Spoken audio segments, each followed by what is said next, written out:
Hey y'all, what's good? It's your girl Tay, and I'm here yet again with another update video. So definitely make sure you guys smash that like button, comment down below, subscribe, plus push your post notification bell button so that way anytime I upload a video, you will be notified. All right, you guys, so jumping right into it, let's talk about the student loan forgiveness. Okay, so student loan forgiveness, Biden's new repay plan doesn't include Parent Plus borrowers. Okay, while millions of student loan borrowers are awaiting their fate as the Supreme Court is set to hear cases in February surrounding President Biden's student loan relief program, the administration announced a proposal to reduce the cost of federal loan payments on January the 10th. This new income-driven repayment plan will benefit many American borrowers, but some, such as Parent Plus borrowers, will not be included. The administration said that the regulations will update the revised pay-as-you-earn, also known as REPAYE plan, with changes including $0 monthly payments for any individual borrowers who make less than $30,600 annually, and any borrower in a family of 4 who makes less than $62,400. However, Parent Plus loans, which currently cannot benefit from the repay plan, will remain excluded despite advocacy efforts. There will be no changes to the longstanding treatment of Parent Plus loan under income-driven plans, senior administration officials told Forbes just recently. The Department of Education explained on its website that the income contingent repayment ICR plan is only available is the only IDR, which is the income-driven repayment plan option for Parent Plus loan borrowers, a far more expensive income-driven repayment option, according to Forbes. Okay, borrowers who use this option pay 20% of their discretionary income, or what they would pay on a repayment plan with a fixed payment over the course of 12 years. With a fixed payment over the course of 12 years, adjusted according to their income, whichever is lesser, according to the Department of Education. In comparison, under the current rules, borrowers on the repay plan must make payments equal to 10% of their discretionary income. Income in excess of a protected amount set at 150% of the federal poverty guidelines, according to a fact sheet. The proposed regulations would increase the amount of the income protected from repayment to 225% of the federal poverty guidelines, also dropping the payment rate to 5% of discretionary income as newly determined. So y'all let me know what you think about that. I'm honestly I'm more interested in what they're going to do about this student loan debt forgiveness program that has been on hold since I don't know when. Honestly, I couldn't even begin to tell you guys how I feel about that. It's frustrating. It doesn't make any sense. Why is it taking them so long? I mean, I don't get it. I don't understand. I don't understand what the holdup. Well, I do understand what the holdup is. The fact of the matter is, there's some people who want to do the student loan debt forgiveness program, and then there's quite a few that are like, nah, they can still pay their bills. Everything is okay. Everybody's good. So they're trying to figure out how to convince those people who are sitting on the opposing side that, yeah, everybody needs a little bit of help. Hopefully they get it done soon. So this article came out regarding emergency SNAP. I know I talked to you guys yesterday or day before. No, yeah, yesterday about emergency SNAP. Emergency SNAP and the public health emergency being extended beyond January. So we're expected to get payments all the way up until April 11th of 2023. However, this article came out just recently. Emergency SNAP funding ends in March. How to prepare a tighter budget. Now, granted, this article may have been put out because this came out actually a couple of days ago, and the announcement to extend the public health emergency obviously came out just recently. So I still feel like it's important to give you guys whatever information is out there. You know, we'll continue to watch the situation as it unfolds. It says the emergency allotment was not included in the $1.7 trillion Consolidated Appropriations Act that President Joe Biden signed in late December, according to the U.S. Department of Agriculture. As a result, the emergency allotment ends after the issuance of February 2023 benefits. Beginning in March, no more EA funds will be distributed to SNAP beneficiaries. And this is why I wanted to read this, because this isn't saying anything about the emergency, public health emergency being extended or having anything to do with that. They're talking about whatever it was that he did not sign to include these benefits going beyond February of 2023. So again, we'll continue to monitor it. Come February, we'll see if anything gets approved for March. But as of right now, they're saying that emergency allotments will end February 2023. Emergency allotments have provided $95 or more in additional funds each month up to the maximum benefit amount. The allotment was granted to help SNAP recipients weather financial hardships caused by the pandemic. Many were also given a 15% increase that boosted the average monthly benefit per person to more than $240. Okay, but that figure was expected to drop below $170 per person as the emergency allotment ended. As Motley Fool recently reported last year, the Food Research and Action Center warned that the end of the emergency allotments could cause a hunger cliff for millions of people. Okay, older adults at a minimum a benefit level could see their monthly SNAP benefits fall from $281 to $23. The organization, and I think that is just so sad. Who could survive off of $281, depending on what state you live on, is still not enough for one person for 1 month. So I could only imagine how devastating and how stressful and how anxious and overwhelmed people are trying to live and balance $23, okay? However, there are some things recipients can do to prepare for lower SNAP benefits. Plan your grocery purchases in advance. They're funny. Plan your grocery purchases. So basically, they're trying to say stock up. Stock up now while you're still getting the benefits that you need. And I don't know why my light just went out, y'all. Hold on. Let's see if we can fix that. My light went out, y'all. Technical difficulties. But basically, they're trying to say to plan ahead, buy your groceries ahead of time, because when the benefits are over, the benefits are over. Now, for those of you guys who are receiving SNAP benefits on a regular basis, you're still going to continue to receive those benefits. I'm going to do an updated video regarding the pandemic EBT. I know somebody had asked me about pandemic EBT for the summertime. I think it was for New York. I did see your comment, so I am working on that. I'll probably work on that this weekend. Not sure when it will be released, but I will be releasing an updated video regarding pandemic EBT, okay? Investigate other benefits you might be eligible for, such as the special supplemental nutrition program for women, also known as WIC, which I have told you guys about this before. It's not just for parents with children, obviously. It's for anybody who has a child in their care. Now, in my state specifically, as long as your child is of the age 5 and below, you can get additional vouchers for fruits and veggies and juices and cereals and grains and things of that nature to help you weather the storm. Now, this is something that has been in place for a while, even before the pandemic. I know I've been a recipient of WIC in the past, okay? I've used it, and it does come in handy. Your children can't get their favorite cereals, okay? The sugary sweet cereals. You get things like Kix and Honey Kix and, plain Cheerios and things of that nature, but it still comes in handy. You get milk. Like I said, you get juice. You get 2 64-ounce bottles of juice every month, depending on your situation. If you are pregnant and you have not given birth yet, you can also sign up for WIC. All they will require is a proof of pregnancy, and they'll give you benefits for yourself. Then and again, this is for California. I don't know if it's the same in other states. I'm just giving you guys based off of my experience for California.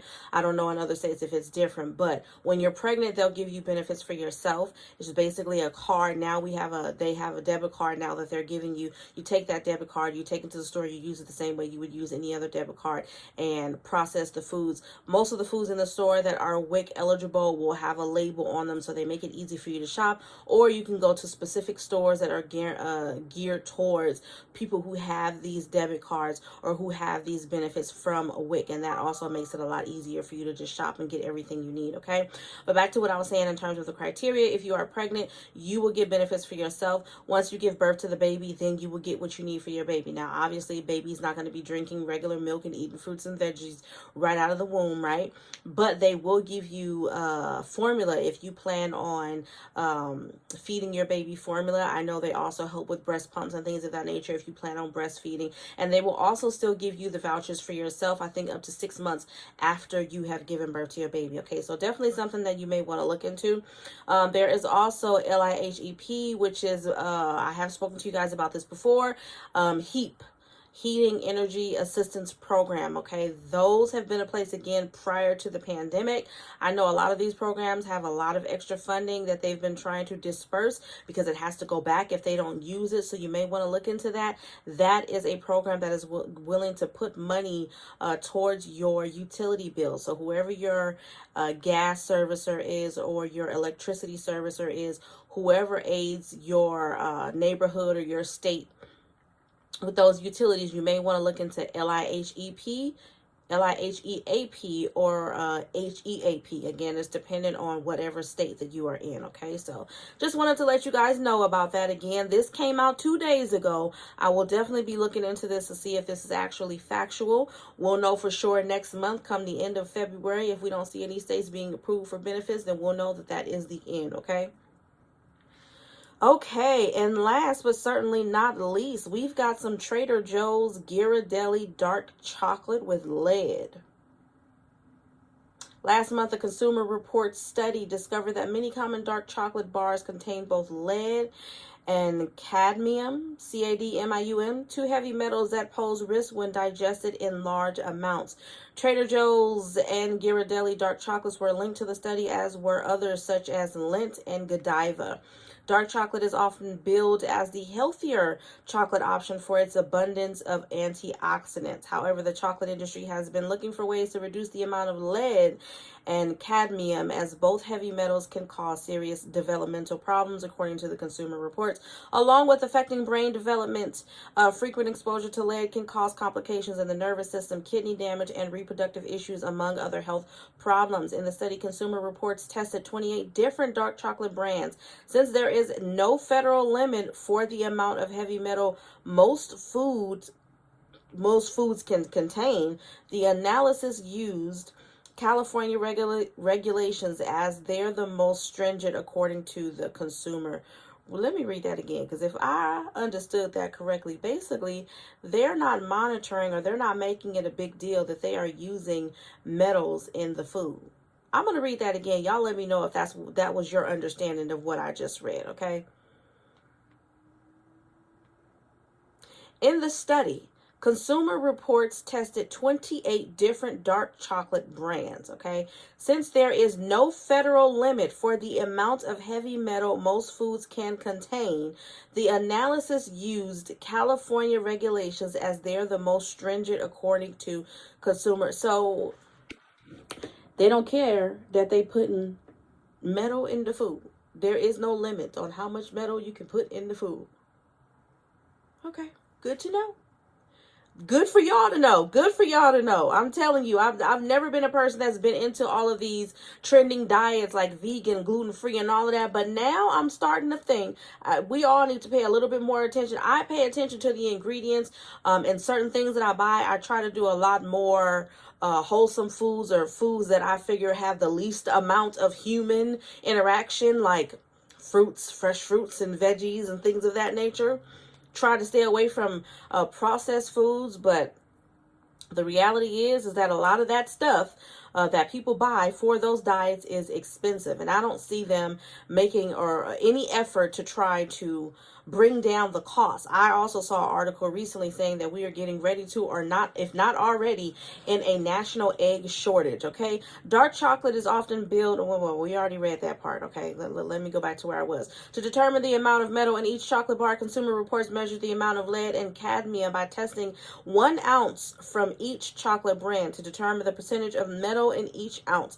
The researchers compared the amount with maximum allowable dose level per California guidelines. For lead, the maximum dose level in a food product is 0.5 microgram. For cadmium, it's 4.1 micrograms. So 0.5 micrograms for, I don't even know, regular lead, and then cadmium is up to 4.1 micrograms. The results for Ghirardelli were quite positive, if that's at all possible, it says, especially when compared with the Trader Joe's chocolate. And one of the Ghirardelli's 86% cacao dark chocolate bars, 1 ounce contained 36% of the maximum allowable amount of lead and 39% cadmium. That means that each ounce of Ghirardelli's intense dark chocolate bars contained 0.18 micrograms of lead and 1.6 micrograms of cadmium. Consumer Reports listed Ghirardelli as one of the safer choices of chocolate on the market. I don't want to see another Nestle Crunch, Godiva, Ghirardelli, none of that. I don't want to see none of that. Now they're going to have me going on a whole search trying to figure out how much lead and metal I got in my house, in my cabinets, in my food. Is it in my seasoning, Lord? Lord Jesus, I hope it ain't in my seasoning. I just hope. Good God.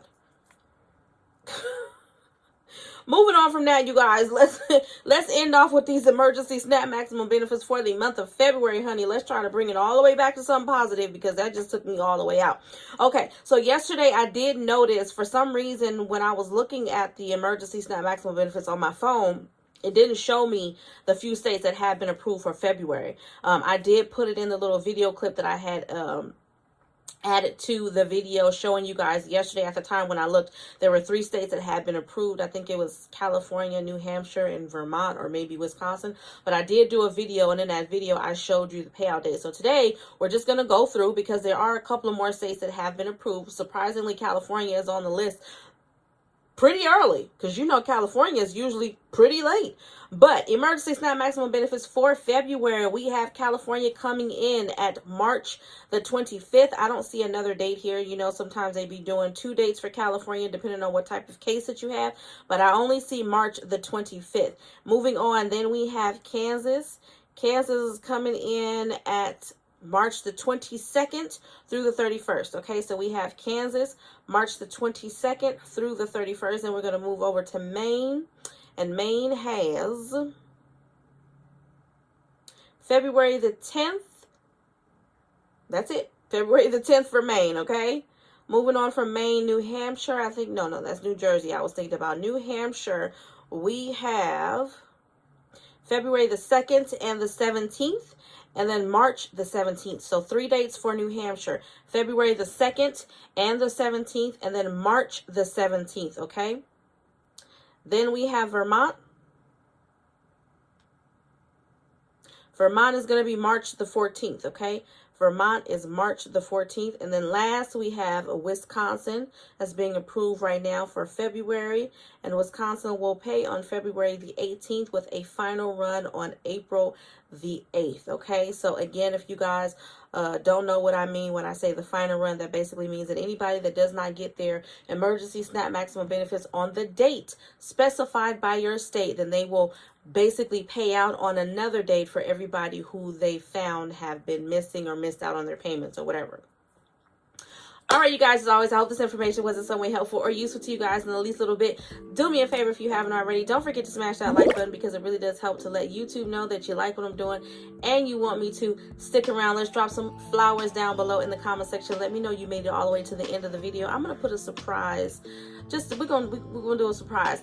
Drop some flowers down below or some green hearts, okay? Let me know you made it all the way to the end of the video. As always, you guys, I need you guys to run up that like button. Smash that like button. Share it. Grab your friend's phone. Grab your kid's phone. Grab your husband's phone. Grab your wife's phone. Grab everybody's phone. Go to my video. Smash the like button. We need to run those numbers up, you guys. We're really trying to grow and glow this year. It's a brand new year. It's 2023. I have so many great things in store for myself. And yes, I said that. So many great things in store for myself. This is the year of change. This is the year of evolution. This is the year for me to really, really, really just love on me. One thing that I don't do enough of, and I don't know why I went into all of that, but maybe it's because somebody that is watching this video right now needs to hear that message. It does not make you selfish to take time out for you, and whatever that may be for you. It doesn't have to look the way it looks, the way everybody else wants it to look, okay? Whatever makes you feel good on the inside, whatever truly makes you smile, whatever truly makes you wake up in the morning and actually want to get out of the bed and go on about your day,